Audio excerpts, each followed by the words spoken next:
Hello बच्चों, अब करेंगे question number 23। Hema bought 2 pair of jeans for rupees 1450 each. यानी 2 जीन्स हैं और दोनों की ईच जीन्स का कॉस्ट कितनी है 1450 rupees. She sold one of them at a gain of 8%। दो जीन्स में से वन जीन इन्होंने सेल किया है, 8% इनको गेन हुआ है। दूसरी पे उन्होंने सेल किया है, उन पे 4% क्या क्या हुआ, लॉस हुआ है। फाइन गेन और loss percent in the whole transaction. यानी इसमें आपको गेन और लॉस परसेंट आपको बताना है। तो सबसे पहले हिमा के पास कितनी कॉस्ट यानी कितनी जीन्स खरीदी, और 2 पेयर यानी 2 जीन्स खरीदी, कितने 1450 रुपीज़। सबसे पहले इसकी क्या निकालेंगे, कॉस्ट प्राइस निकालेंगे। यानी कॉस्ट प्राइस ऑफ 2 जीन्स,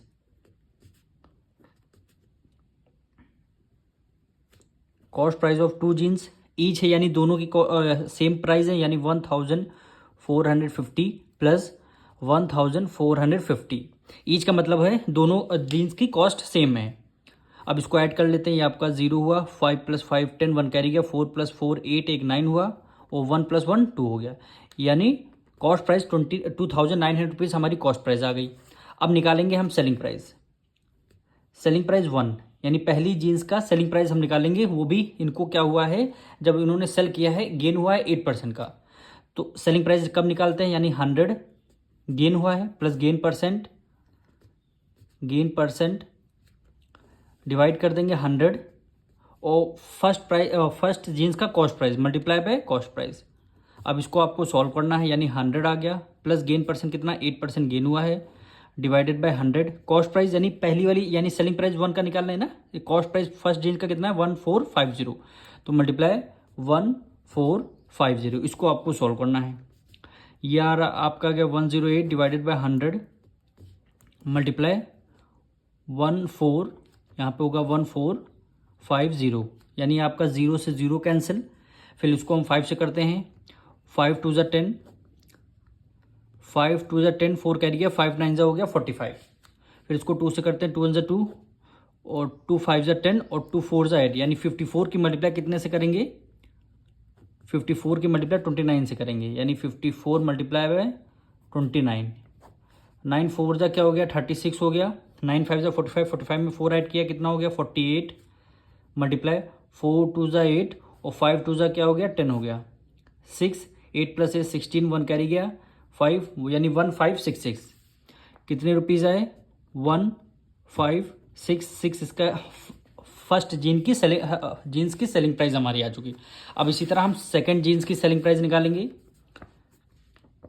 यानी सेलिंग प्राइस सेकंड जीन्स पे जब इन्होंने सेल किया है तो लॉस हुआ है, इनको 4% का लॉस हुआ है। तो 100 इस बार लॉस हुआ है, तो माइनस लॉस परसेंटेज लगाएंगे, डिवाइडेड बाय 100, और मल्टीप्लाई कॉस्ट प्राइस।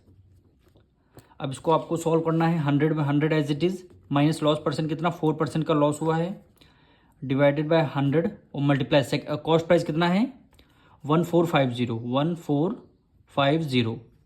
इसको आपको सॉल्व करना है। ये आपका आया 96 डिवाइडेड बाय 100 मल्टीप्लाई 1450 आ गया। 0 से 0 आपका कैंसिल हो गया। अब इसको हम 5 से करेंगे। 5 2 ज़ा 10, 5 9 ज़ा 45, 5 2 ज़ा 10 हो गया, 2 1 ज़ा 2, 2 4 ज़ा 8, 2 8 ज़ा 16, यानी 48 की मल्टीप्लाई 29 से करेंगे। 48 की मल्टीप्लाई जब आप 29 से करेंगे, इसका आंसर आएगा 1392 रुपीज़। इसका आंसर आएगा। देखिए हमारी दोनों सेलिंग प्राइस आ चुकी है दोनों जीन्स की। अब दोनों जीन्स की सेलिंग प्राइस को हम कर देंगे ऐड, यानी selling price of 2 jeans. First jeans की सेलिंग प्राइस कितनी आई 1566, सेकेंड जीन्स 1392, 6 + 2 कितना हुआ 8 हुआ, 9 + 6 15, 1 कैरी हुआ, 6 + 3 9 होगा, और 1 + 1 कितना हो गया 2 हो गया, या 2958। अब देखिए कॉस्ट प्राइस टोटल आई थी 2900 रुपीज़। अब सेलिंग प्राइस आएगी 2958 रुपीज़। तो कौन ज़्यादा है इसमें, कॉस्ट प्राइस में सेलिंग प्राइस में से कौन ज़्यादा है, तो आपकी सेलिंग प्राइस ज़्यादा है। जब सेलिंग प्राइस ज़्यादा होता तो आपको क्या होता है, गेन होता है। तो गेन का फॉर्मूला क्या होता है, गेन इक्वल टू हो जाता है सेलिंग प्राइस में से आप कॉस्ट प्राइस को आपको माइनस करना है। सेलिंग प्राइस आपको गिवन है 2958 माइनस कॉस्ट प्राइस आप हमने पहले निकाला था 2900 इक्वल टू यहाँ पे आएगा गेन कितना आ गया 58 रुपीज़ का आपका आ गया गेन। अब इसका गेन परसेंट आपको निकालना है,